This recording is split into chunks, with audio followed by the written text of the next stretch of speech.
We have a few minutes on all of our buffs. Well, a minute on most of them. If we quite find her quick enough, we should be okay.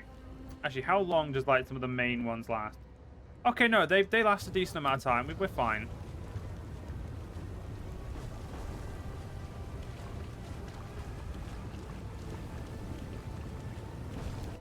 Maybe she's in the Bad Luck Tavern.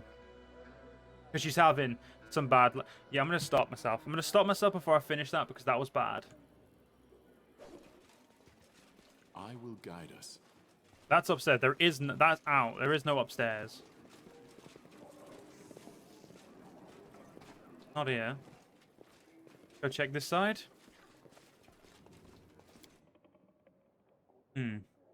Where, oh where could she have gone?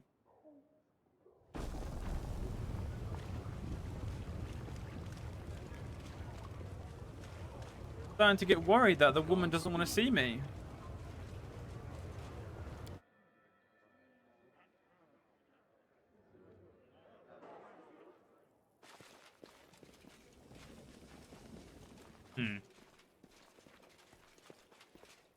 No way she would have gone to Battle Bliss.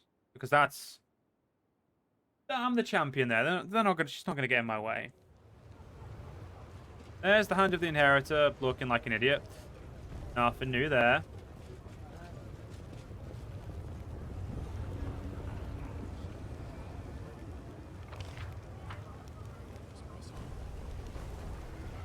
There she is. Well, well, what a sweet little bird. We're going to eat you up. You pathetic lowlife. Don't you recognize me? I'm Chavaro, Madam of the 10,000 Delights. Damn it, forgive us, mistress. Please don't kill us. Have mercy. Because of you, I lost everything. And now I have to deal with this scum. Now I shall settle the score. Hey, you scum. I will spare anyone who helps me kill this mortal. Save the last one for me. It's okay. I have fireball.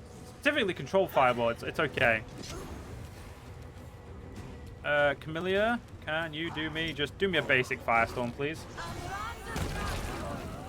Oh damn, that a little bit more than a basic firestorm, but I approve. Anyhow, you may want to haste your companions.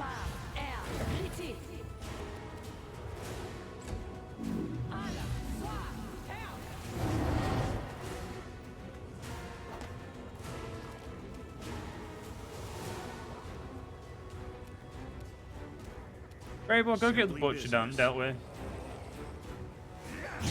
Yeah, so he should be up your street. These magics should be used in other ways.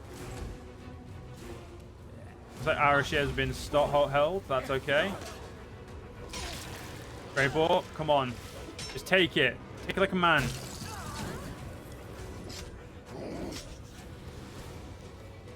Okay, Camellia. Do it again. Not as effective that time. Oh wow, I accidentally skipped Darian's turn. Oh well.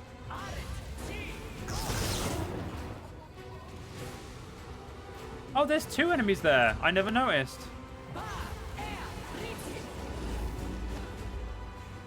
Someone save me.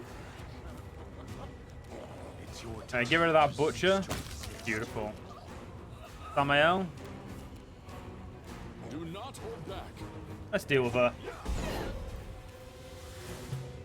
Arushale was in a very piss poor position. Darian has been taken over. I'll cut you wide open. Bit of a problem.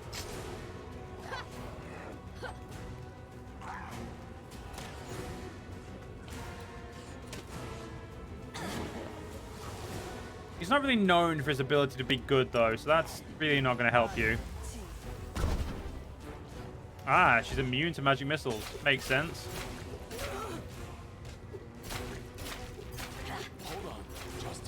Wait, how is she hitting me so well?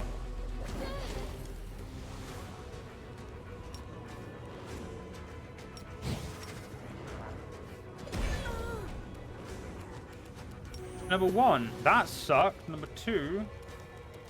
Strike as one. Yeah, hitting you is really hard.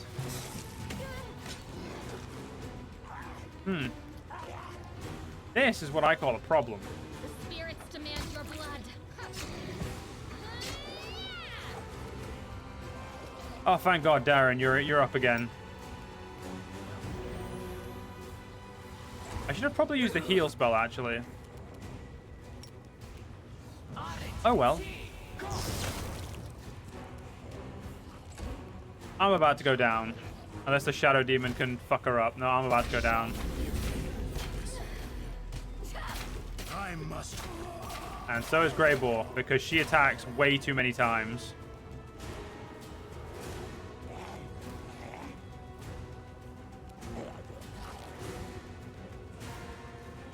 I will resist. You are today's sacrifice. Yep, didn't think that was going to end well.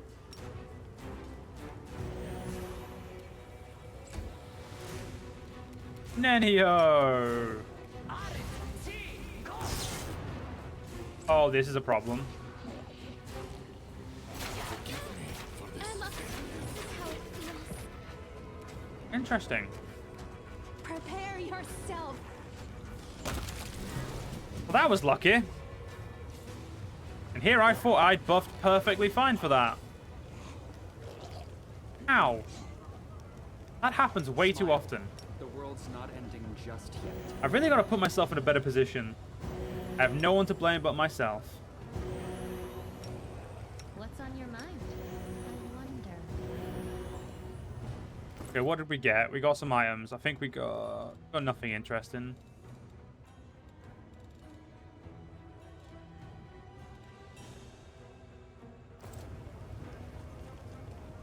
We march ahead. Okay, we can go claim the reward, so... to the Bad Luck Tavern, which we will get to by moving this building out of the way, which... that way.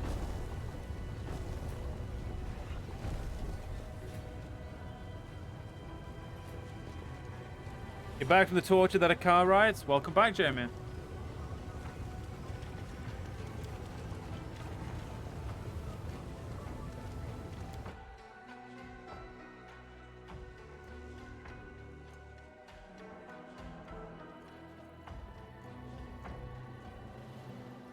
I hope you had a fun outing.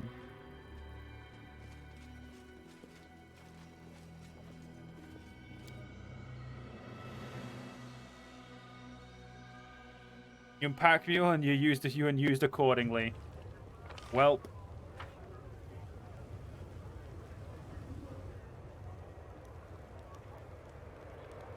Go get our reward.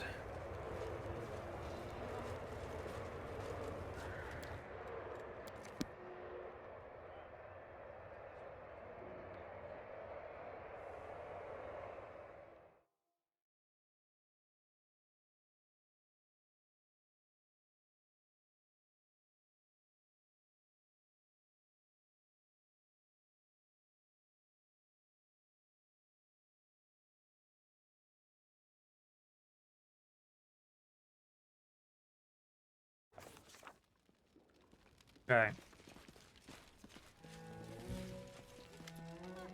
Ariax greets you with a regal gesture. My favorite guest, welcome to the 10,000 Delights. Devaro is dead. Ariax's laughter is light and cheerful, as if you were discussing an inconsequential matter rather than murder. But excellent news, you are my hero, my knight in shining armor. I've heard it said that on Galarian it is customary for a lady to grant her knight a token as a sign of her affection. Let me remind you of your friend in the 10,000 Delights. Yep, I have to go now. Because I had no interest. I just wanted to get rid of the bitch who was getting in my way. Any gift from you wasn't really anything I want, but let's have a look if it's any good. Where the fuck is it? It's a headband.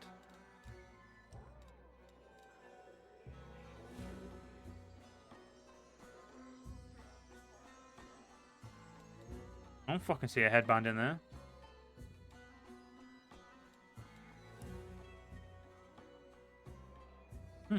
Not bad. Is that better than what she's wearing? It is. There you go. A wise negotiator.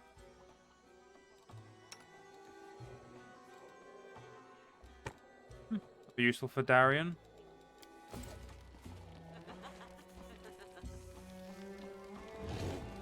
Oh yeah, she gave me the headbands of a wise negotiator.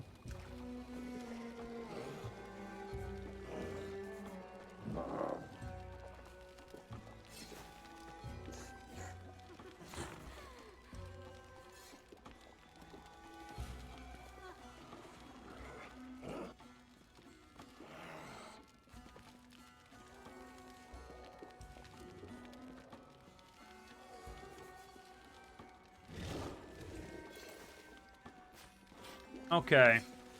Now that we're done with that, we need to go go help Willidus, and then go to Demaltio's mansion. I think all of our other deeds wanted in the high part of the city.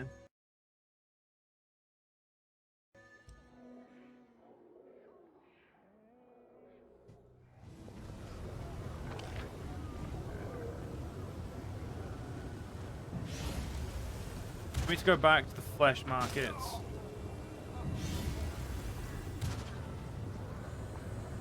Okay, shouldn't take us too long to get there. Let us press on.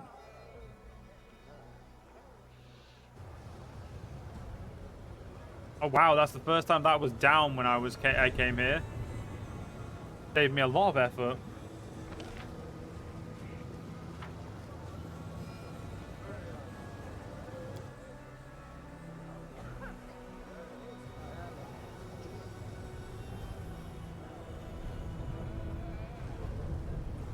Okay, good. That's still in the right place.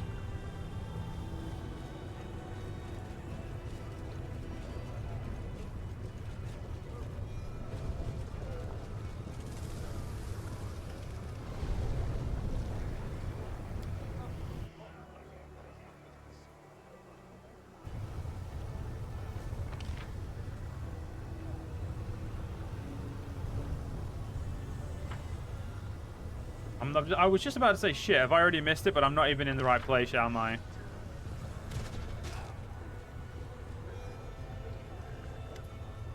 First time here, this a fearsome-looking succubus steps forward, blocking your path.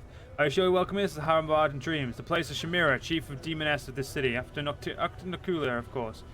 But when did Noctacula ever care about our petty concerns? Bottom line, this place belongs to the person who really ruins everything around it. Got it?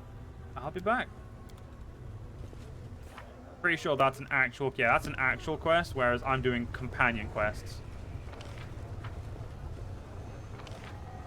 Oh, for fuck's sake, I've just come to the wrong...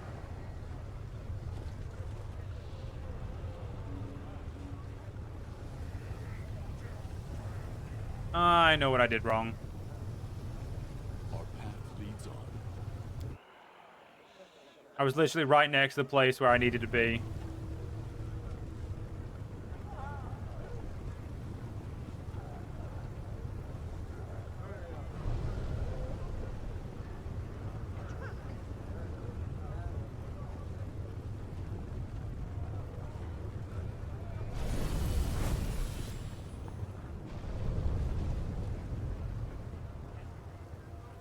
Okay.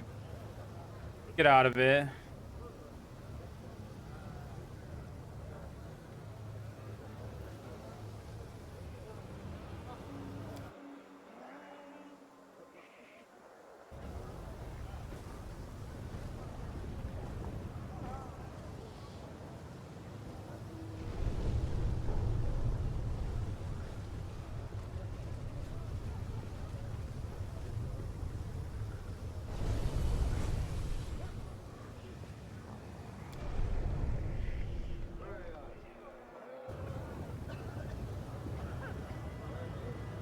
One day I'll figure out the way this city is shaped.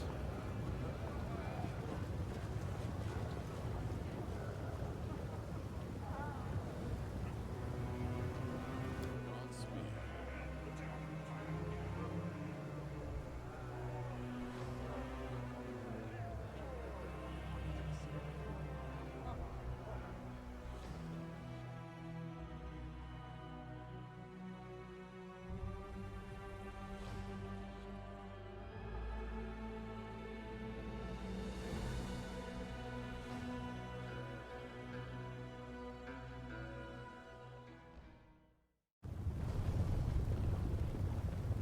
Okay, so we know where we need to be. We need to get there and hurry about it.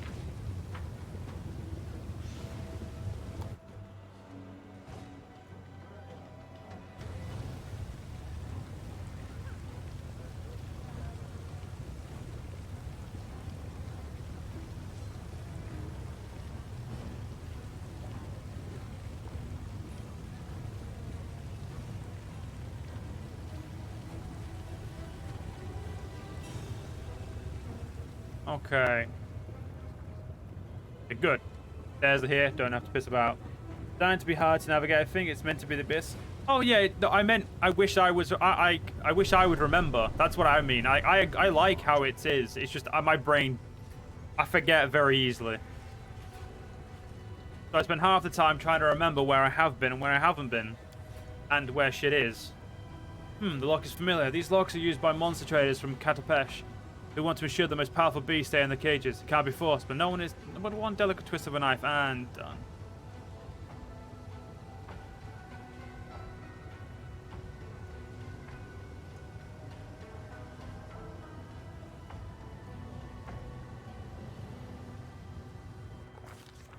A hunt is a clash between the hunter's cunning and the shrewdness of the prey.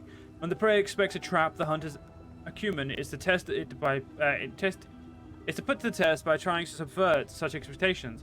Well, this has proven to be. He understands his fundamental principle. The commander bursts through the front door and freezes. For all the tales about the mansion supposedly becoming a citadel, no one is there to assault the unwanted guest. There is no flying arrows, no chilling battle cries, and the expensive furniture hasn't been turned into makeshift barricades. The commander and his companions carefully examine the luxurious antechamber. There are two doors leading to deeper into the mansion. One bears the symbol of a mirror, and the other a symbol of a knife. There is a bloody pigeon feather in front of the doors, and a note that contains two words, "Welcome, assassin." The commander recalls the bloody feather is a symbol of Shax, the bloody marquis. This demon lord is infamous for luring his victims into labyrinths full of deadly traps. The door slams shut loudly behind him. The commander...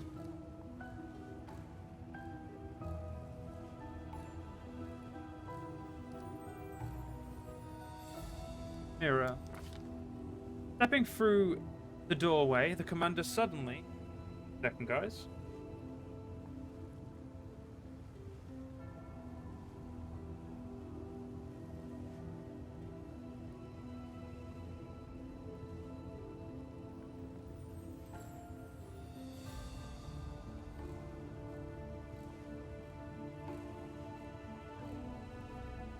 Suddenly feels nauseous and an icy chill runs across his skin. His intuition screams that he has just passed through an interplanar portal, and he instantly loses all sense of direction and balance.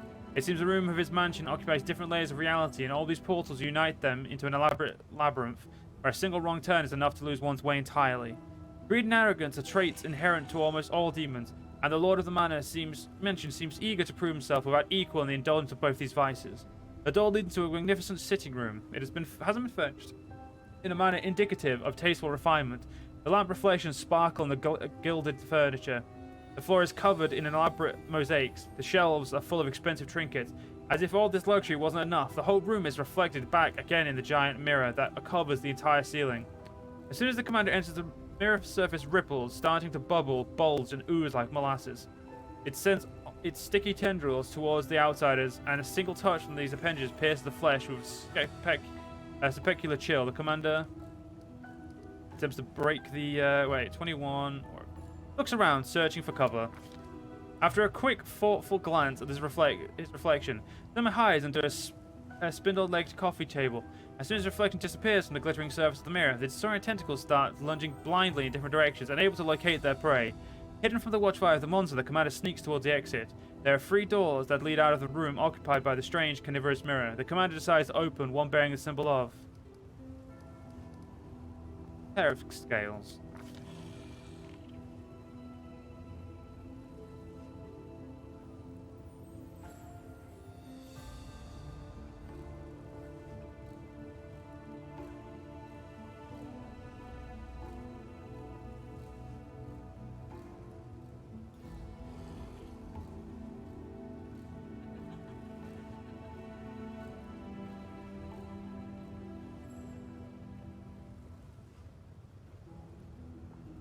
No matter how gleefully the lord of this palace mutilates flesh, he is the first and foremost a scientist, and a scientist, by definition, is a madman who can put to shame any giggling maniac with a knife.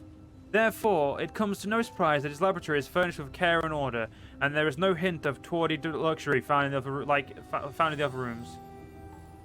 There is a multitude of flasks and vials of potions, Yeah, potions ranging on the resting on the tables, and the cupboards are full of jars containing brains of all shapes and colours. As soon as the door closed behind the commander's back, a huge silvery autoclave opens with a wheezing clang, emitting a wave of foul-smelling brine. A hideous homunculus covered in glistening slime crawls out of the autoclave. Its liquid, malleable body constantly grows new limbs, eyes, and mouths, absorbing the bits and pieces it no longer requires. It seems the monster can't decide what shape it should take. It stares at the commander with malevolent intelligence. It seems that it has better mental faculties than most alchemically produced creatures. The homunculus giggles repulsively as it grabs a vial full of acid and aims at the commander's head. Starts throwing flasks of potion at the homunculus while trying not to touch any really dangerous substances. Barrage of flasks, vessels, and other laboratory wares force the homunculus to retreat behind the bulk of the autoclave and defend itself from there. Samael grabs a round corked vial with frost on the inside. Taking a careful aim, he launches the projector right at the monster's hiding place. A pale blue flash lights up the laboratory, and the homunculus instantly frozen to the autoclave, covered in a thick layer of ice. It desperately grows 2 extra mouths for its final deathly scream. The commander uses this chance to search the laboratory and manages to procure an entire satchel of useful potions and balms. Stepping over the wreckage of the expensive lab equipment and shattered glass, the commander pauses before the 3 doors and eventually chooses the one with the symbol of... Give me 1 second.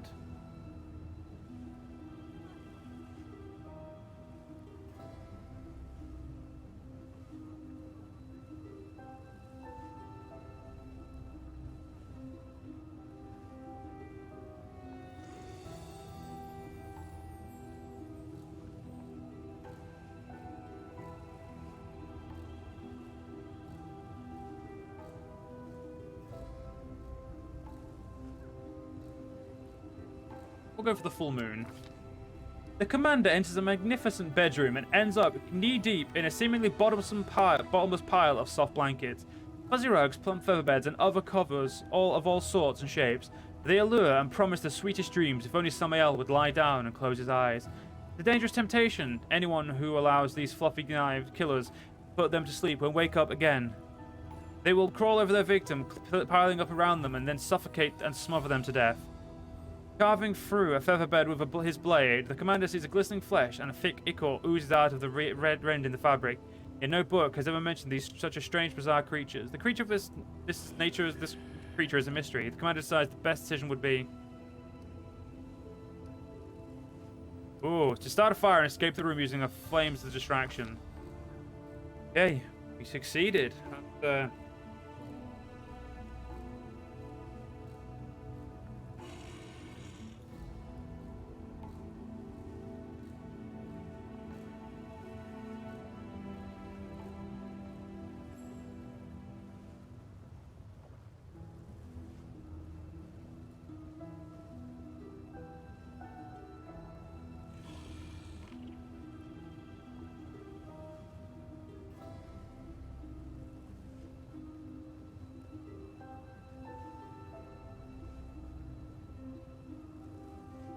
The lamp that the commander had torn from the wall explodes and burning drops of oil ran down the rugs, setting them alight in seconds. Soon the entire bedroom is aflame. Rugs and blankets writhe in agony like living creatures. They crack and burst open, spewing hot blood. The sickly sweet smell of charred meat fills the room. Trapped in the terrible fire, Samael keeps his nerve and discovers a route to safety while avoiding the scorching flames. 3 doors with different color symbols lead from the master bedroom. The commander decides which he would take his chance with. A blazing fire. The commander finds himself in a long stone passage. No traps are triggered by his careful steps. At the end of the passage, his vision grows blurry. The illusion of safety falls apart like a house of cards, revealing an endless fiery field, ashen mountains, rivers of lava, and magmatic volcanoes. Hot wind scorches his face. It is difficult to conclude this deadly place is the elemental plane of fire. Ash and volcanic rock tremble beneath the commander's feet, but walking on it seems safe enough for now. The only escape route is the distant three-wayed arch of rough-hewn stone containing the 3 familiar doors. However, in order to reach it, the commander must find a way past the river of fire, in which tiny islets of porous stone are just barely visible. The river spews out tongues of roaring flame that land on the banks and crystallizes the dark glass. As a result, both banks of the river have become steep, jagged cliffs of obsidian. The commander has nothing left to do but... The crosses and the rocks scattered about the place. Samael oversees the bridge construction. Soon enough, the river of lava is dammed up with flimsy makeshift barricade of black rocks pulled from the banks. Molten lava licks at the obsidian dam, rising higher and higher and threatening to overwhelm it altogether. And yet Samael is a capable builder. The flimsy dam collapses only after the fiery river has been safely crossed. After reaching the stone portals, the commander has decided which of the 3 doorways to enter. Eventually, he settles on one of the symbols. A boiling cauldron. The commander walks into an enormous kitchen. There are massive cauldrons with shiny polished sides, and a tiny green flame flickers within a magical oven. The aroma of the delicious spices beckons from the countless cupboards and shelves that line the walls. However, as soon as the commander enters the room, the cauldron's lid fly up in the air, blown off in a powerful explosion. A nasty greyish-pink slime oozes out of the open cauldrons, swelling up like dough. The slime flows down onto the floor, gathering up in a massive clotted clusters, which then begin to crawl towards the commander. Samael has never seen or read about such a creature before. It is reasonable to suggest that this was the outcome of a complicated, perverted magical experiment. This carnivorous slime was captured in a cave, subjected to magical transformation, and fed entirely with brain tissue. The commander decides to burn the monster in the magical oven. It is not easy. We've done those 2 rooms. It's not easy to operate the oven. Samael mistakenly activates the magical sigil that transforms the oven into a fiery altar, ready to consume the entire plane. The oven walls manage to contain the roaring heat inside for a moment, but then they burst open, releasing a fiery tornado that leaves nothing but ash and ruin in its wake. The slime boils over and vaporizes the vapors in a matter of seconds. When the inferno dies down at the last, the entire kitchen is filled with the twisted remains of the corrugated metal scattered across the molten stone and the still smoking floor. Samael quickly uses this magical sigil as controlling the oven to turn some on fire inside into a roaring green flame. Samael hides behind it and lures the slime right into the open oven. The monster fails to perceive the threat of the fire and crawls inside, instantly beginning to bubble and boil. In a matter of moments, all that remains of the creature is a suffocating stench that still hangs in the air. After meticulously examining the food on the undisturbed shelves, the commander decides to rest. He takes the opportunity to recuperate and bandage his wound. It is thinking in his head, rather than rushing forward recklessly, that separates able tacticians from those who rashly push on and perish. 2 doors lead from this kitchen, where it is apparently easier to be eaten than to eat. The commander chooses one that is marked with the symbol of a full moon. Blazing fire. Goes through the door and enters the boundless burning plain. Fires reign supreme. The door... a rod. The door doesn't budge. The commander forces open with his weight and enters the same hall where the dangerous expedition first began. The cozy, comfortable setting is no way hint at the nightmares that await the commander inside the mansion. The door outside is wide open, and through the doorway a dark figure can be seen clutching weapons. All of this was nothing but a warm-up. The final decisive battle still to come. The commander prepares for a fight as he steps outside the accursed mansion.